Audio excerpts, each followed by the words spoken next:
Vamos conversar de novo hoje sobre a língua portuguesa. Hoje nós vamos falar sobre a progressão do texto, né? Muitas vezes a gente vai escrevendo e a gente não tem aquela preocupação de substituir as palavras para não repetir tanto. E quando outra pessoa vai ler o nosso texto, fala, nossa senhora, mas será que eu não conhecia outra palavra, né? Repete, repete, repete. E a língua, ela é muito farta de recursos. Então, ela possibilita a substituição vocabular. Ela possibilita que nós troquemos por pronomes, né? Pronomes oblíquos, demonstrativos, possessivos, por sinônimos. Então, nós temos um recurso muito grande para substituir os vocábulos. E hoje a nossa aula vai ser em cima de uma questão, aliás, nós temos aqui duas questões do Enem sobre substituição vocabular. Então, vamos lá. Paris, filho do rei de Troia, raptou Helena, mulher de um rei grego. Isso provocou um sangrento conflito de 10 anos, entre os séculos 13 e 12 a.C. Foi o primeiro choque entre o Ocidente e o Oriente, mas os gregos conseguiram enganar os troianos. Deixaram à porta de seus muros fortificados um imenso cavalo de madeira. Os troianos, felizes com o presente, puseram-no para dentro. À noite, os soldados gregos, que estavam escondidos no cavalo, saíram e abriram as portas da fortaleza para a invasão. Daí surgiu a expressão presente de grego. A questão pede o seguinte: em puseram-no, a forma pronominal no refere-se ao termo rei grego, ao antecedente gregos, ao antecedente distante choque, à expressão muros fortificados, aos termos presente e cavalo de madeira. Vamos voltar ao texto para que você possa ler aqui, né, novamente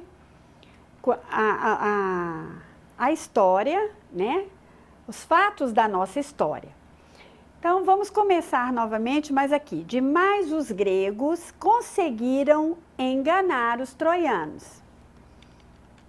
Deixaram à porta de seus muros fortificados um imenso cavalo de madeira. Os troianos, felizes com o presente, puseram-no dentro, olhem bem, puseram-no, né? Puseram o quê? O presente. E o que é o presente? O cavalo, né? O cavalo de madeira. Então, observem que esse no, ele está retomando, para não repetir, puseram ou o cavalo de madeira ou puseram o presente para dentro, né? Foi utilizado aqui o pronome, não é isso? Então, nós temos aqui, né, as 5 alternativas e a nossa resposta, já voltamos lá, analisamos e a nossa resposta correta é a letra E, certo? Voltamos à questão, analisamos e vocês perceberam que esse elemento de retomada, esse no, né, que vamos dizer assim, um pronome, né, ele retomou não só uma palavra, ele retomou 2 termos já citados anteriormente, né? Esse é o nosso trabalho na hora de escrever e na hora de analisar os textos. Será que eu retomo corretamente? Será que eu uso os pronomes demonstrativos, oblíquos? Se eu faço a contração correta?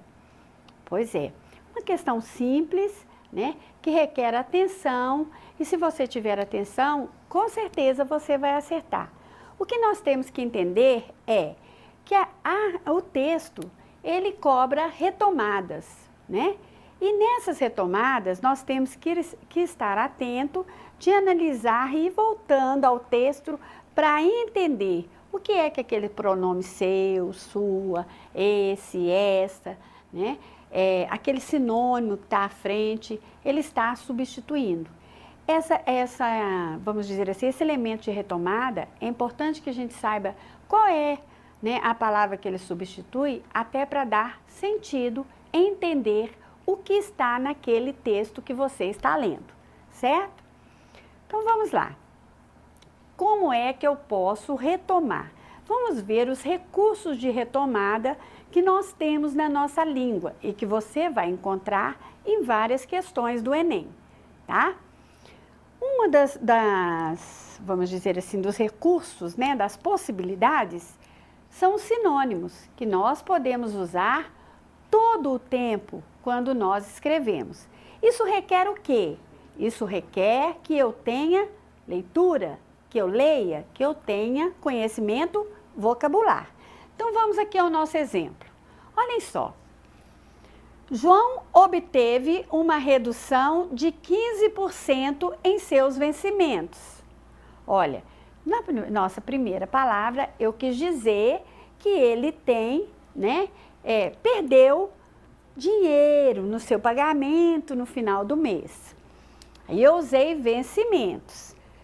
Aí eu vou continuar meu texto. Com o salário reduzido, podia pagar um aluguel menor. Olha, eu não repeti vencimentos, mas eu estou falando dos mesmos vencimentos. O dinheiro. Eu utilizei salário. Não carrega a mesma carga semântica? Carrega. Aos 60 anos, o ordenado equivalia a 2% do inicial. Observaram que eu usei 3 palavras que carregam praticamente a mesma carga semântica e que fez com que eu não utilizasse tanto, né, não repetisse a mesma palavra. Então, os sinônimos são um dos recursos que temos. Lembrando que sinônimo não existe sinônimo perfeito. Então, nós temos que ter cuidado na hora de utilizar. Tem sinônimos, né, que não cabe, tá? Não cabe em determinada construção. Então, atenção, mas os sinônimos são nossos recursos. Hiperônimo e hipônimo. O que nome feio, né, gente? Você é uma professora, mas que nome? Vamos só entender para vocês verem que o nome não é muito bonito, mas não é tão difícil assim. Então, vamos lá. O que é um hiperônimo e o que é um hipônimo?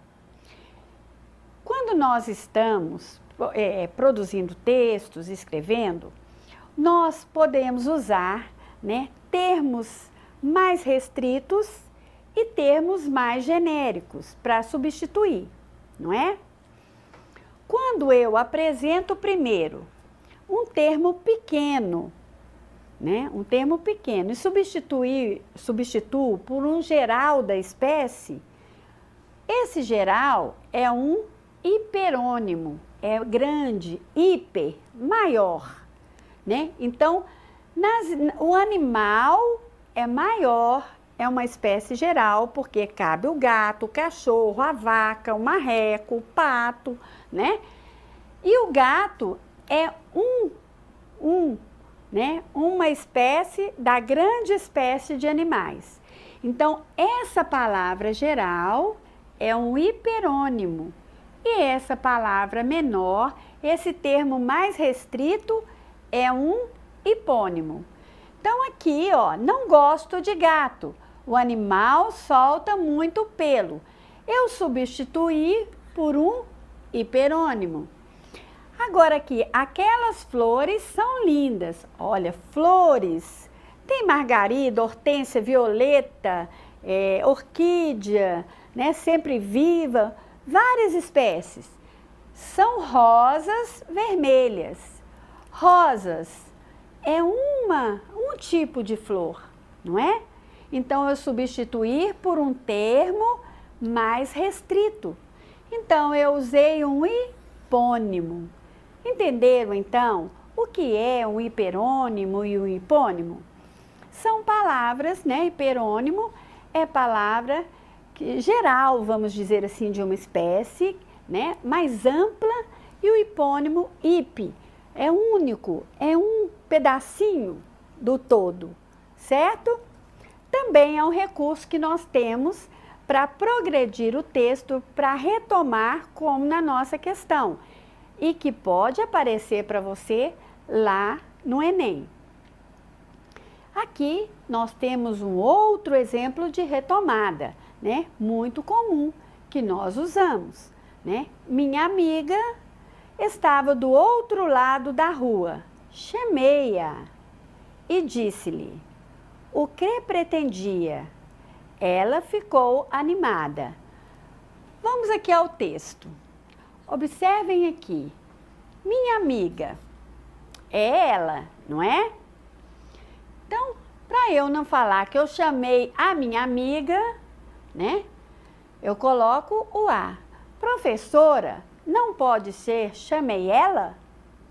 Não, aqui não. Aqui é a norma culta, não é? Nós não estamos falando, as questões não cobram a norma padrão. Então, chamei a, né? Chamei-a e disse-lhe. Disse a quem? A ela, né? O que pretendia. Ela ficou animada.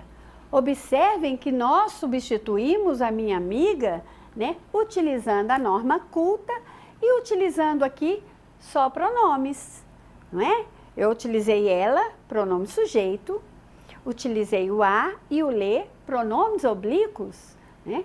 Para retomar o substantivo aqui, minha amiga, certo? E este, esta, isto, que também são elementos de retomada, que nós usamos para substituir o que a gente já disse ou o que a gente vai dizer. Então, nós temos aqui este, esta, isto, usados para apresentar um elemento ou uma frase que será falada ou escrita. Então, olhem aqui o exemplo. Preste atenção a estas palavras. O fumo é prejudicial à saúde. Observe que quando eu disse para vocês assim, olha, preste atenção a estas palavras. Eu apresentei antes de dizer quais eram, depois que eu vou dizer. Quando eu faço isso, eu apresento algo antes de apresentar, para apresentar depois, né? Eu estou apresentando antes de retomar, né? Eu uso estas. Agora, se eu digo assim, ó, o fumo é prejudicial à saúde, né? Preste atenção a essas palavras. Olha só invertemos a frase. Vamos aqui para vocês verem.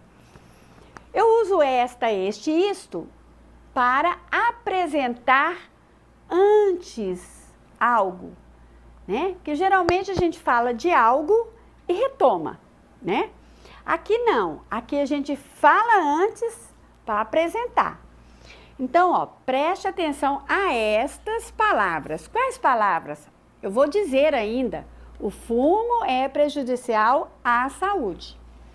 Mas se eu chegasse aqui e dissesse para vocês assim, o fumo é prejudicial à saúde. Olha, eu disse primeiro, né? Aí eu vou dizer assim, preste atenção a essas palavras. Entenderam a diferença?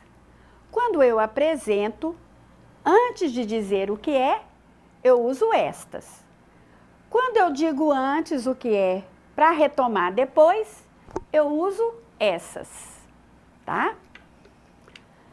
E aí, tem um exemplo aqui, né? Novamente, é o mesmo exemplo, né?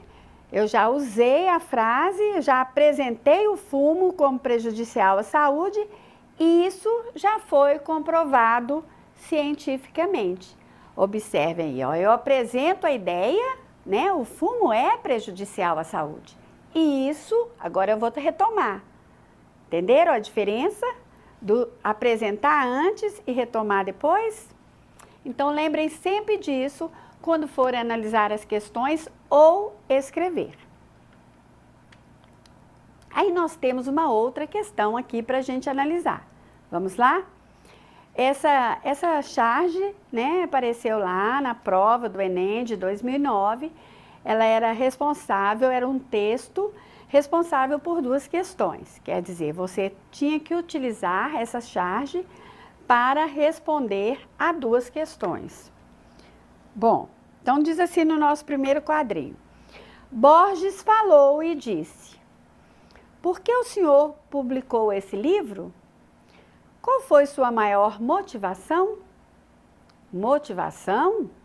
Meu filho, uma escrita pública, um livro para... Não, meu filho, uma escrita pública, um livro para parar de escrevê-lo. Eu não aguentava mais escrever, e revisar, e acrescentar, e suprimir, e reescrever, e consertar palavrinhas, e revisar, e reescrever, e aí vai. Observem que nós temos 3 tirinhas, né? Um diálogo, e nós temos aqui os questionamentos sobre a tirinha. A primeira questão, a questão 101, tendo em vista a segunda fala do personagem entrevistado, constata que, letra A, o entrevistado deseja convencer o jornalista a não publicar o livro? Vocês acham, vou voltar aqui na charge, né, que ele não quer que esse livro seja publicado?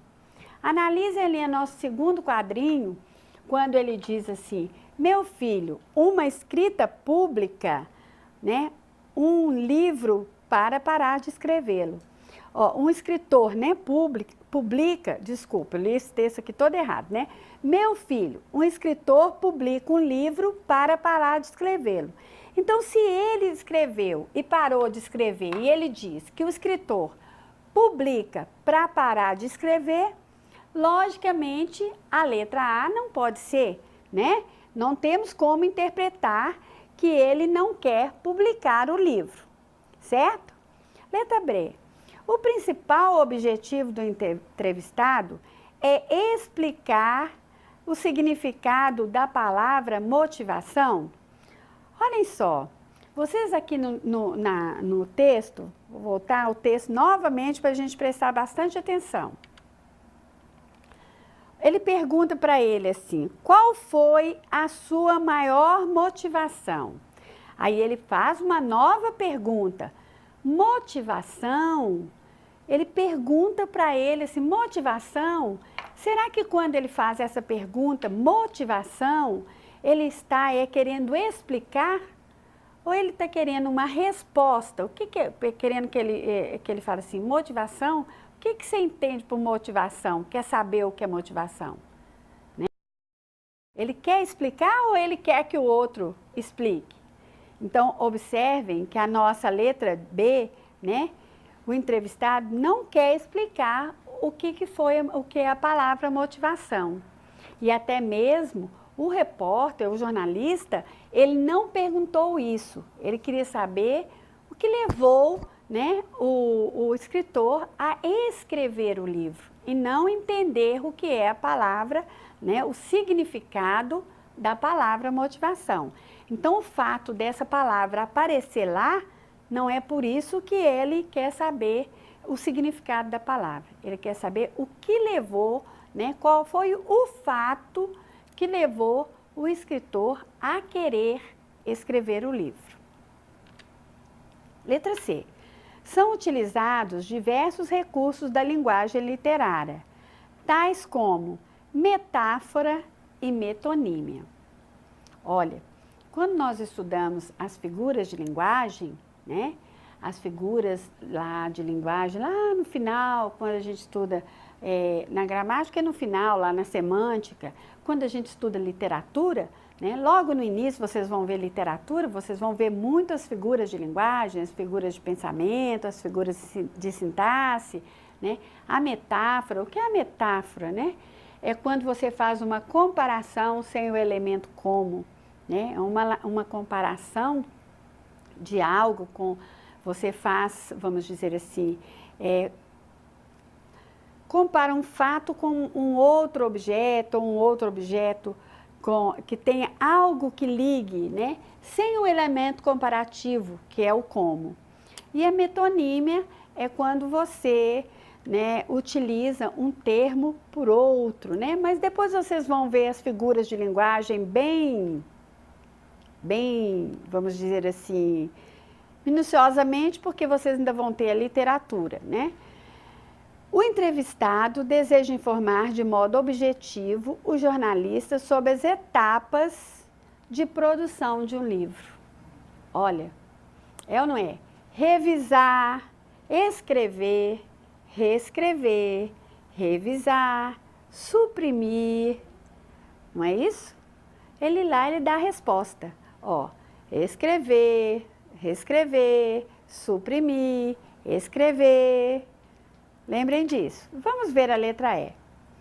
O principal objetivo do entrevistado é evidenciar seu sentimento com relação ao processo de produção de um livro. O que vocês acham? Tem duas questões aqui, ó, bem... O entrevistado deseja informar de modo objetivo o jornalista sobre as etapas de produção de um livro. Ele fala realmente, não fala?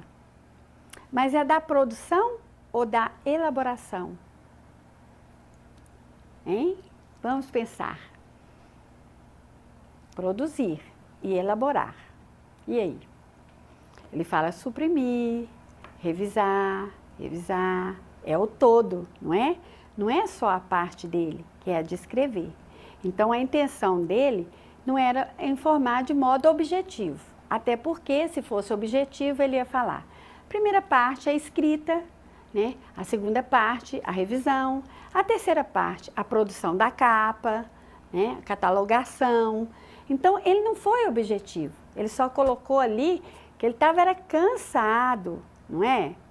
Cansado de quê? Cansado em relação ao processo de produção do livro. Então, observem que são questões, os enunciados são, principalmente aqui, né, a nossa letra B, a D e a E, são bem plausíveis e você tem que ter uma grande atenção para responder e marcar a letra E como correta, né? Na verdade, o que ele queria mostrar para nós, né, é o processo da escrita e da publicação, né? E essa relação que ele tinha, que ele queria terminar o processo de publicação. Então, a atenção na hora de analisar todas as alternativas é muito importante, porque elas não são excludentes, elas são possíveis, mas elas não respondem ao enunciado, certo? Então, vamos em frente. Novamente, a mesma charge para a questão 102, tá? Então, vamos lá. É a mesma charge, nós já lemos a charge, né? Aí, vamos lá. Quanto às variantes linguísticas presentes no texto, a norma padrão da língua portuguesa é rigorosamente obedecida por meio. Letra A. Do emprego do pronome demonstrativo esse em por que o senhor publicou esse livro. Letra B. Do emprego do pronome pessoal oblíquo em meu filho, um escritor publica um livro para parar de escrevê-lo. Letra C. Do emprego do pronome possessivo sua, em qual foi sua maior motivação. Letra D. Do emprego do vocativo meu filho, que confere à fala distanciamento do interlocutor. E letra E. Da necessária repetição do conectivo no último quadrinho. Olha, essa questão, ela foi anulada. Por que que ela foi anulada? Tá. Nós temos aqui duas alternativas possíveis, a letra B e a letra C. Por quê? Vamos lá. Na letra A, vou voltar a questão aqui antes de explicar ali, porque parece que não vai dar tempo para dar toda a explicação. Então, vamos só explicar as alternativas. Na letra A, do emprego do pronome demonstrativo esse em porque o senhor publicou esse livro. Observe na charge, vamos voltar à charge, né? Se vocês observarem na charge, ele fala aqui, olha, o repórter, né, o jornalista fala com o livro na mão. Se ele está com o livro na mão, né, o livro está perto de quem fala. Vocês lembram lá, quando vocês estudaram os pronomes demonstrativos, né? Este, perto de quem fala. Esta caneta é minha, né?